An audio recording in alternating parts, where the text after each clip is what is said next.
Hey, how's it going, guys? I'm Paradoxic, and welcome to welcome back to Slingshot. Welcome back to Agents of Shield Slingshot. This time we're on episode 2. Last time we had episode 1, as numbers usually go. We had episode 1, and we saw kind of like we flashed back a bit to a few months prior and saw Coulson literally stepping down. He literally stepped down the stairs away from his office as the former director of Shield, and then Mace had taken his place and already implemented some new bureaucratic stuff. So we saw some kind of wholesome Coulson and the wholesome Coulson. We saw some wholesome Coulson and Elena moments, like him even giving her some kind of words of wisdom and trying to allow her to have someone to confide in, and also handing like gifting her the kind of legacy item, the shield formation badge that was actually handed out by. I think I can't remember if he said it was actually handed out by or worn by Peggy Carter. Because I think it was handed out at the formation of Shield, but I think he said that one actually might have been worn by Peggy Carter herself. So that one is a proper pristine quality legacy Shield item. So that was cool. And we find out that Elena is actually getting ready to sign the Accord, so she hasn't actually done that. She hasn't actually become an officially registered kind of Shield cooperative Inhuman yet. So I assume, you know, we either might see that happening in this episode or the coming episodes, or it might be like an off-screen thing or something. But I think it'll be more interesting to see what the actual signing process is, and how much she gets told, and how much she knows going into it, and if she actually does kind of do like an informed consent thing. So that will be fun. And yeah, she's not really too happy with having to say goodbye to Coulson, because she's come to like him and trust him, and now she has to do the exact same thing with another guy. But also she knows Coulson, she trusts him, and she knows he's a good director. He's someone with her kind of well-being and ideals in heart and mind and everything. So she's gonna have to wait and see if Mace is that kind of guy, or if he's someone completely different. But I guess we'll see. We will see. But yeah, that was pretty much it. So again, this one will be short, but likely sweet too, with loads of dialogue and content to get into at the end. So yeah, once again, presumably no full length for this. I think just to add like a general rule, if by some circumstance by whatever circumstance there is a full length for these, then it will be listed as per usual. But if not, I think the higher chances are that I will likely be able to just put this entire reaction up for everyone on YouTube. So it should be fun. So on to episode 2 of Slingshot. Let's go.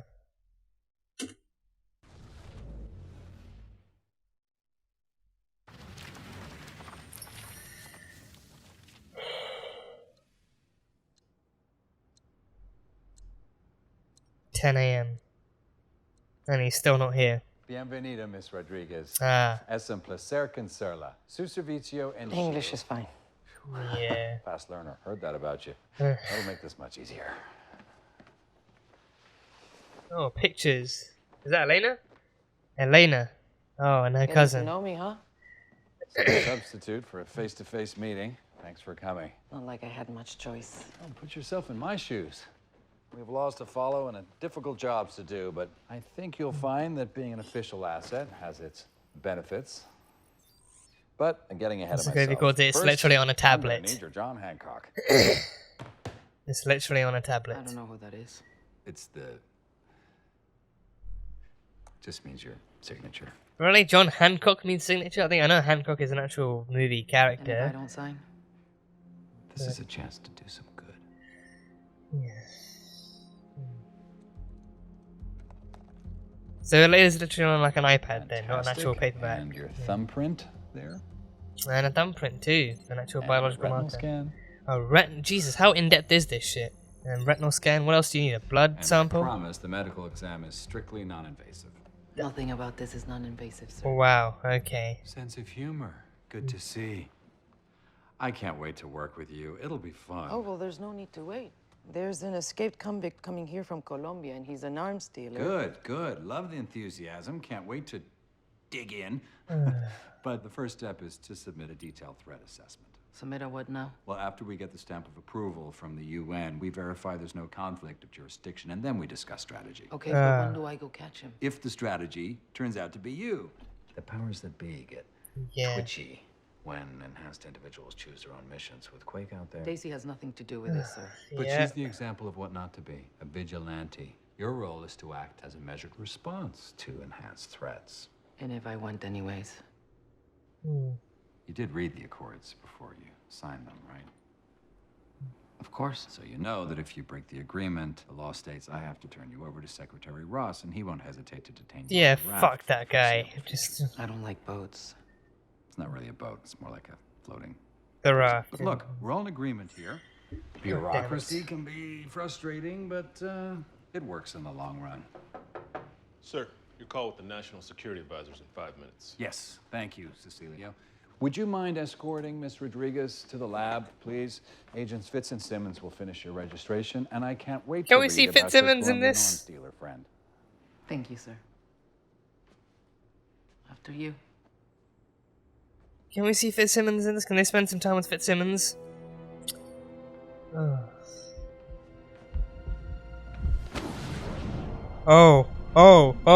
she's taking his badge. She's taking his badge. Oh, you are sneaky, Elena, and I kind of like it. And that was even shorter than the last one. Okay. I literally did not write anything down. It's just being so engrossed in these shorts. You know, like for the episode one, I actually wrote a few points down, but with this one, I think it's still fresh enough.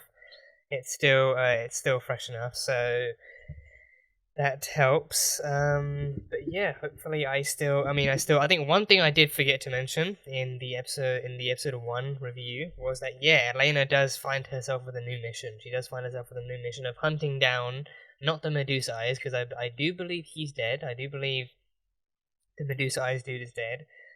Killed by Hive or something, so there's that. Or was he killed? I don't know. I'm pretty sure he died. I'm like 80% sure he died. So no returning from him. But there is the other police officer he was working with, who actually did employ his inhuman powers to help suppress other kind of citizens of was it Bogota, or was it, I don't know if it was Bogota. I think Colombia. As Elena points out, I don't know if it was. I think maybe Bogota. My I don't know. My geography is not the best. I've pointed it out many times, so just for clarification. But either way, she does have a mission. So I think yeah. Again, this episode, a great analysis and a great kind of display of how her own kind of vendetta pretty much conflicts directly against the Accords, and also just like a great, again, Mace being like a political animal, him being like having been a previous political figure, is like he is the kind of person to deliver this kind of monologue, like to kind of deliver these different rules and regulations, and to remind you of what rules and regulations are in the Accords. And yeah, I think so she doesn't get. I mean, the book that the Avengers got has likely been digitized for distribution convenience and whatnot, so they don't have to keep printing out multiple books for each and every Inhuman design. They can essentially transfer like a digital file across the web or something, and various authorities can actually hand it out in tablets and have them sign it. So yeah, so it kind of showed up on the tablet, and she could sign it. And I mean, the signature stuff is pretty invasive. Like, you know, I mean, signature is one thing. Thumbprint, okay, that makes sense. Retinal scan, that's a bit much. And then there's like what he claims is a non-invasive medical scan. So I mean, I was kidding about the blood stuff, but then it's like, wow, they actually might take like a blood sample, or like I don't know what other sample they can take. You know, but yeah, I think either way that was down to Fitzsimmons. So then making two people she trusts do something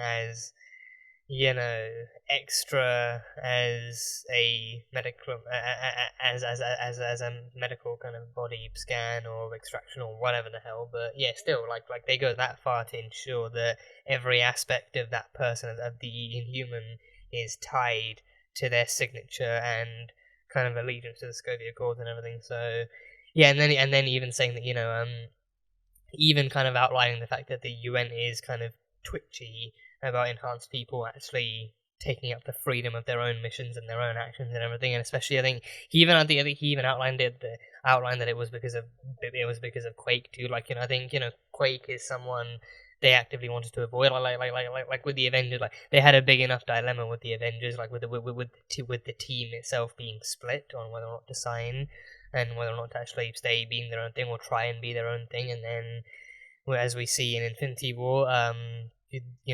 not being their own thing meant being vigilantes, and then that meant directly going against the Accords, and they became fugitives and everything. So pretty much the same thing happened to Quake. Quake became a fugitive because Daisy used her powers for her own free will and for her own purposes, instead of actually signing the Accords. So I think, for the movies they would use the Avengers, but then they have their own kind of Avengers level kind of character who is doing exactly what the Avengers did and going against the Accords and using and doing her own thing with her powers, and especially non-harmful.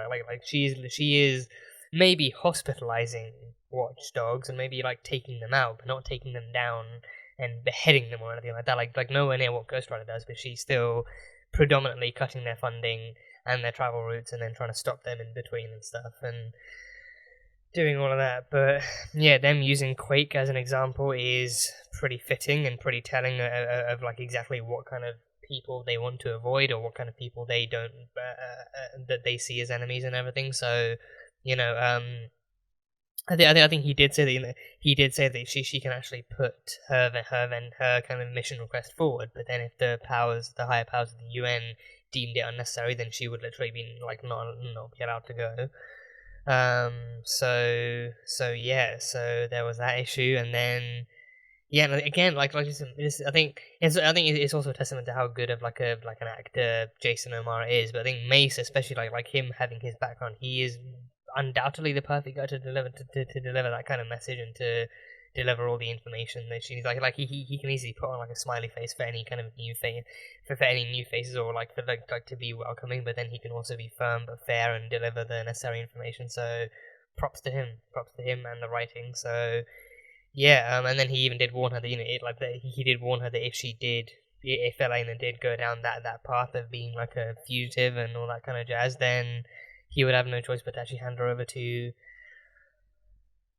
Secretary Ross, aka Red Hulk, aka the guy who ended up creating Abomination and everything. So I think it's not exactly an uncommon argument that Ross was not the right guy to deliver this message to the Avengers, given that he was not only so adamantly against them, because he was adamantly against them, so having someone so dead set against the idea of the Avengers being the one to deliver that kind of message was just not at all taking a stance of neutrality, but also kind of further cementing his kind of disdain for what they do and how they do it. And then of course him, his hypocrisy in actually trying to create another super soldier, knowing exactly what that method did to the Hulk too.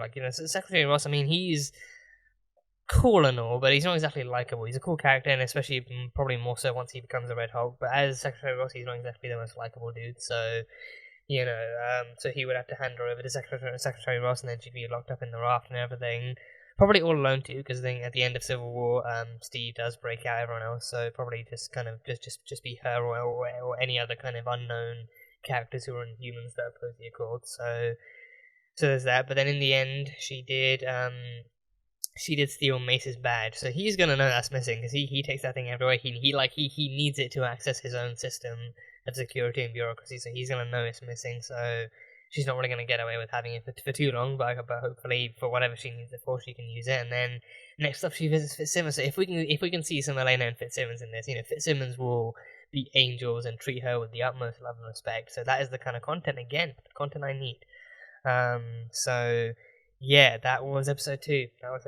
So, as per usual, thank you guys for being here and for watching. Salt and burn if you enjoyed the video. Comment on what you thought of this episode, and I would say what your theories are. But again, these are going to be coming out one after the other, so it's going to be really simple. But yeah, I will see you guys over in episode 3. I'll see you guys in episode 3. So, yeah.